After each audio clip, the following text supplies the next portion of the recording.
大家好啊，我是戴红。在去年我做了一期讲犬科动物的视频，播放量很高。其中我在介绍狼的时候，讲到狼的群体内部等级森严等等，我给大家道歉哈，此话有瑕疵，这样的说法多少有些过时了。其实在当时我几乎是立即意识到了这点，而且想做一期视频来具体解释这个问题。然后呢，我忘了。大家不必担心哈，今天我就来弥补这个过失，咱们来细细探究一下这些犬科动物群体内部究竟是怎样的一种亲密关系呢？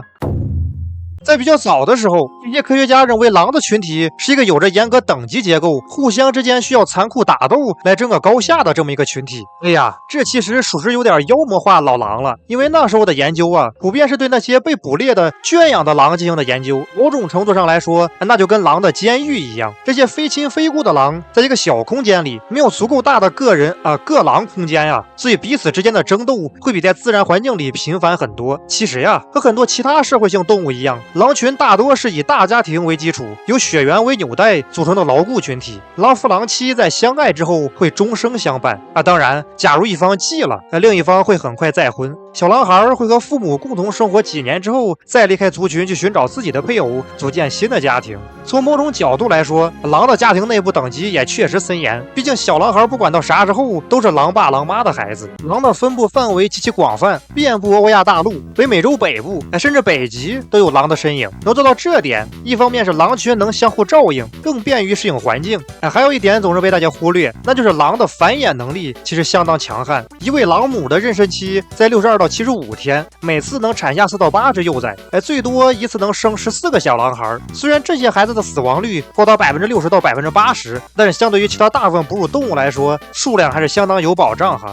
一般来说，狼群里有大约5到8只成员，有些地方的狼群甚至能达到30到40只。通过血缘组建的群体拥有强大的力量，狼群通过团战能够捕食那些体型比他们大得多的猎物。有一个很搞的事情哈，配偶狼或者独狼的捕猎成功率往往比大群体的狼捕猎成功率更高。这可能是因为狼在数量较少的时候选择的猎物往往体型较小，易于捕捉当然也不排除狼多的时候会有混子给那儿霍叫。捕猎之外，狼群还能在险恶的自然环境里对那些树枝怪们进行强有力的抵抗比如说经典角色老虎和棕熊。当然呀，就如同大部分智人都是死于智人手下一般，狼也是一样，在杀狼这方面还是狼自己比较在行。狼的每日打卡内容是巡视自己群体的领地，以确保领地范围的稳定。领地对于狼来说就像农民的土地一样，农民需要种地来获取粮食，保障自己和家庭的生存。狼需要在领地内捕食、栖息和饮水所以当有其他狼群侵占了领地之后，就相当于农民被侵占了土地，这是断人活路的事情呀。在某些地方，有65%的狼会因为争夺领地而死。非洲野犬是一种很神奇的犬科动物，在非洲大陆上，它们可能是除了大象和黑猩猩之外，在团体协作方面最优秀的动物，甚至比传奇团战选手斑鬣狗都更胜一筹。非洲野犬有着极强的利他倾向，在它们捕猎吃饱之后，会立即把食物带回巢穴，将食物喂给它们的幼崽，孝敬它们的母亲，以及分给那些留在后方的成年个体。其实喂食幼崽很常见，不算特殊。然后喂养父母这方面，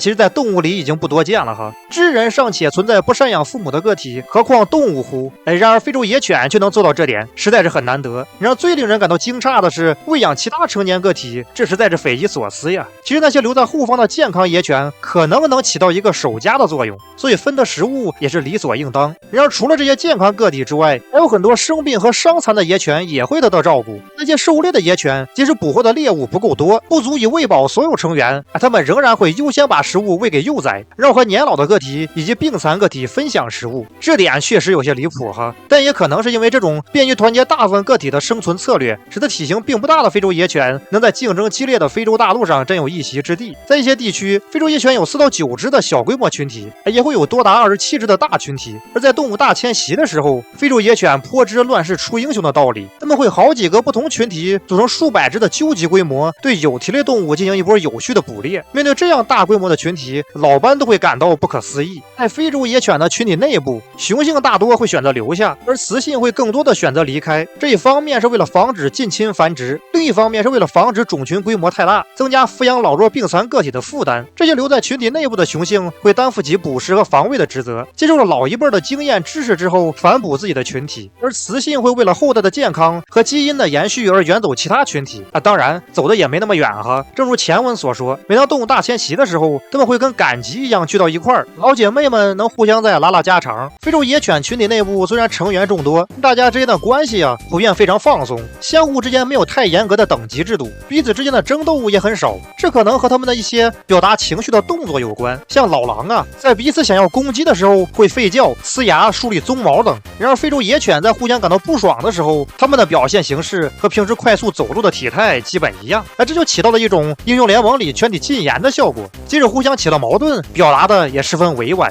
这件事儿自然不了了之了。而且在大部分需要建立群体联系的时候，比如说合作捕猎以及捕猎完成分食物的时候，非洲野犬会激动的浑身颤抖，每一只都想钻到另一只的下面，仿佛是每一只野犬都争着讨好别的个体。老狼看见估计得纳闷，这帮人是魔怔了吧？这种讨好式的交流方式已经演化的十分成熟且富有仪式感，这也让群体内部想要互相攻击变得十分困难。那么不同的野犬群体相遇，会像狼那样出现激烈的斗争吗？貌似也不会。大部分时候，不同的野犬群体相遇会相互避开，有些时候也会表现得十分友好。当然，这种情况可能和太大的外部压力有关。老狼的分布范围非常广啊，在很多地方没有老虎和棕熊这样的树枝怪，所以对于狼来说，其他狼才是它最大的敌人。而非洲野犬只零散的分布在非洲大陆，周围狮子和斑鬣狗又太多了。狮子和老虎一样会定期清理周边的掠食者，而老斑呢，虽然直接猎杀野犬的情况比较少但是在无底线蹭饭这方面，实在是有些让野犬难以消受。而对非洲野犬造成致命影响的是智人的发展，在栖息地被破坏、被盗猎以及被家犬传播疾病的多重情况下，非洲野犬现今只有大约6600只左右，十分濒危。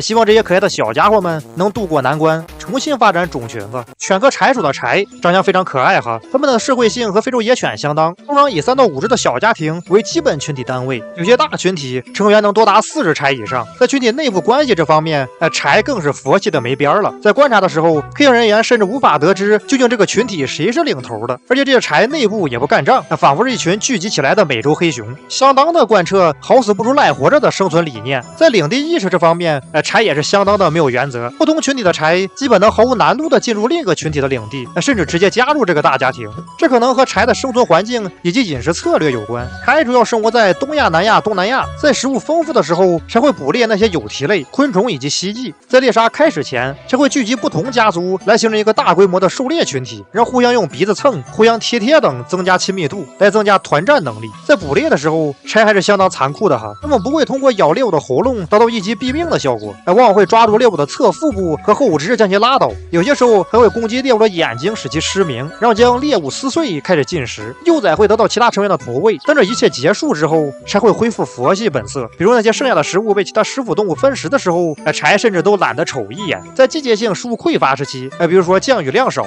猎物变少的时候，它们会狂吃蔬菜和水果，而且据观察，有时候它可能是太摆烂了，明明牧民的牛就在旁边，柴也不会选择去捕杀，而是在旁边跟牛一块吃草。然而悲剧的是，柴现今个体已经不足2500只，好在我国以及周边国家都已经开展了对柴的保护行动，希望柴的种群能得到恢复，能无忧无虑地生活在野外。关于犬科动物种群的一些基本介绍暂时告一段落，感谢大家观看。大家喜欢的话，就能点个3连接关注，我是戴红，我们下期再见。今天又是普通的一天，加油吧大家！